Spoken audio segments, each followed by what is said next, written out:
Good morning, everybody. Thank you for watching Starkey Farmstead. I'm here with Michelle. She's with the Louisiana Beekeepers. I'm going to turn the camera over to her. She's got some great information for all you homesteaders, farmsteaders, hobby farms, and farmers. Okay, Michelle, give us some information about Louisiana Beekeepers Association. Well, Louisiana Beekeepers Association covers the entire state of Louisiana, and it supports local clubs. We also support everyone from the hobbyist beekeeper through the commercial beekeeper. And so we work at all levels of beekeeping and also in legislation. In Louisiana, honey is one of the things that they can purchase from us. So your legislation is working. Nice. I just realized what you said and how that works for farmers. Us working together can bring more dollars back into the farmers' pockets and the beekeeper pockets across Louisiana. So you keep going, girl. Perfect. Yeah, and watch for the Certified Louisiana label that comes through the Louisiana Department of Ag. Dr. Mike Strain was here last night with our convention, and he was really giving beekeepers more information of how we can promote our products in the state and also internationally. So they have really good resources. Aside from that, we have 3 events per year. At least we have a summer convention, which is where we're visiting at today. It's here in Alexandria, Louisiana. It used to be in December. We moved it during the summer to allow for that downtime in beekeepers. Right. It's a little more travel friendly with the holidays. We usually have a spring field day and we have a fall field day. And those change locations in the state so we can accommodate and just let different travel patterns, from New Orleans to Shreveport. Right. Every year is just, kind of cumbersome for people, so we pick different spots and we organize it in different places. Our fall field day this year will be in October. It'll be in Baton Rouge, Louisiana at the LSU Burden Center. It's on Essen Lane, not far from Our Lady of the Lake Hospital, but if you don't know where that is, that's okay. We have a website. It is labeekeepers.org. Yeah. Well, Michelle, we appreciate you doing this for us, this little bitty intro. We will get this information out to all of our subscribers and viewers across Louisiana and other states. If you're not from Louisiana, guys, I'm sure that you have a Beekeepers Association in your state. Do a little research, reach out. It's a great thing. What would you say is the most important thing about bees for Louisiana? Oh, for Louisiana? And I know I threw that at you. But well, oh my gosh, let's see. Louisiana used to be the #1 honey producer in the area. I think that's what we were told last night by Dr. Strain. And then some of the disease and pests and whatnot have kind of changed the production habits. Commercial beekeeping population in the state, and they're pollinators, so they help send their bees over to different farms, not just in the state but outside of the state, to help pollinate crops. And it's so important. Yeah. So that's really important too.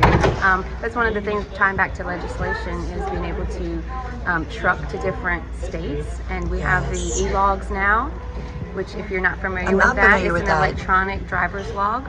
So commercial truck drivers can only drive for so many hours before they have to stop and pull over and take a rest. When you're hauling live product, cattle, bees, whatever, it's not healthy for the product to have to sit in downtime, especially if you're hauling it in the middle of the day. I never even thought about that. In Louisiana heat, having to, oh my gosh, what happens to the livestock? Because bees would be a small livestock, in my opinion. Yeah, it is under livestock. So we're red wigglers, and we do that on our farm. We're real big into that small livestock, Right. So we've been able to work with our politicians and our leaders to get some exemptions for some of those things. So, congratulations. That's wonderful. But then even moving into other states. So if they're pollinating in California, for example, California has very different laws moving in and out of the state with livestock, for example. So it's a big deal. So to go into that world of commercial beekeeping, it's a big commitment for our local beekeepers.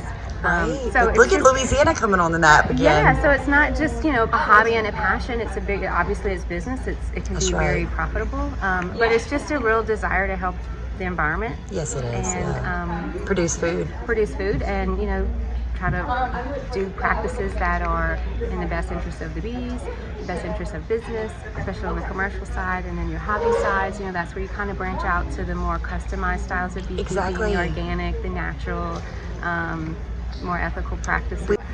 the bee club. So Louisiana Beekeepers Association has on the website, click around, but they have a list of all the local clubs in Louisiana.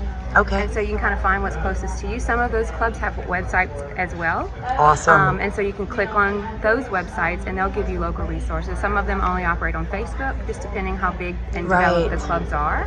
And then there are links to a lot of good resources. But buyer beware on internet information.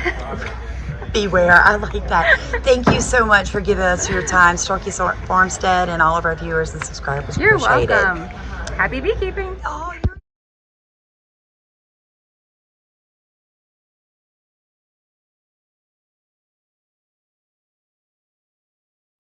Oh yeah. Yep.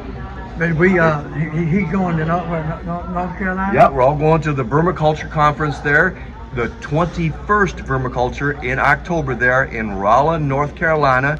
And so the University of North Carolina is going to have a big conference. We have worldwide renowned. We're going to have over 300 people there. Ooh, that's interesting. So it's going to be a fantastic conference. It's right up there on the web. So all you got to do is Google Vermiculture and North Carolina, or even just NC, and you actually find it right there. The tickets are still available, and so please do attend the Vermiculture Conference. There's a lot of good speakers and a lot of good learning to do there. So, yep, exactly. And that's exactly what you did, right? You did a lot of learning. I did. Look, how can they get in touch with you if they need to ask questions? Okay, well, the microbiologist, we can contact them. We're a manufacturer's rep.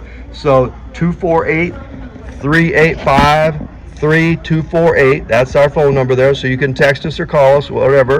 And so that way, Strong Microbials can help you under your questions in regards to bacteria for the soil or for vermiculture questions and things like that. Of course, we do things for silage inoculate, cattle, chickens, you name it. The microbiologists from Milwaukee, Wisconsin are available to help. that and is he's also awesome. here on a bee conference, exactly conference. right. Oh yeah, so we've actually got bacteria for honeybees, and so that helps them digest the food and also helps kind of suppress some of the diseases, pathogens like chalk brood and other things that honeybees actually have a challenge with. So anyway, it's using beneficial bacteria and actually enjoying the benefit of something that's healthy and something that's actually pure and flows with Mother Nature. So again, the company is Strong Microbials. It's owned by a veteran, the United States Army. Oh, I love that. Exactly. Yeah, Yep. come on, America. So, veteran owned. And again, guess what? This is made in America, Milwaukee, Wisconsin. It's not made in China. My question for him was, what if my soil doesn't have something and I need a nutrient-dense food and my soil doesn't have it? Right. The way I asked him was very long and drawn out, and he goes, well, basically, honey, it's like this. If it's not in the soil, it's not in the plant. Right, exactly. So making sure that Yep. you're putting back in the soil, not necessarily going out there and dumping iron, Right. but putting the microbes that are going to help create and Yes. bring those enzymes, those nutrients. Right, in the ionic state where That's they it, where can they actually be uptake. they can be uptake. Yes, that exactly. was the thing. That's what he told me. He's like, people don't understand that. You can put an input, but if what's there can't break it down, you That's get no right. output. Yeah, If there's but no there you output, can't the break plant down, you can't can't pull do it it. in as an Exactly. input. 12-12 doesn't do anything. Matter of fact, my story is on my pear trees, I had put 12-12-12 down for the last 3 or 4 years as they were growing, and they were growing about this far in the springtime, and that's about it. I'd get shoots about like that. Yes. We put the microbials in the soil. I mixed up about a half a cup of freeze-dried microbials into about 4 gallons of water, stirred that all up, and one time in the month of May, dumped that on the tree, and all of a sudden I got growth 2 foot long. Yes. Oh yeah. Yes. The tree exploded in Yeah. growth on People both the pear trees and the apple trees. Yes. It's hard Yes. to convince them with that. Yeah. It's Yeah. extremely hard. Their brain says, if I don't put 13, 13, 13, I cannot pull a crop. Right. And they add salts in the soil.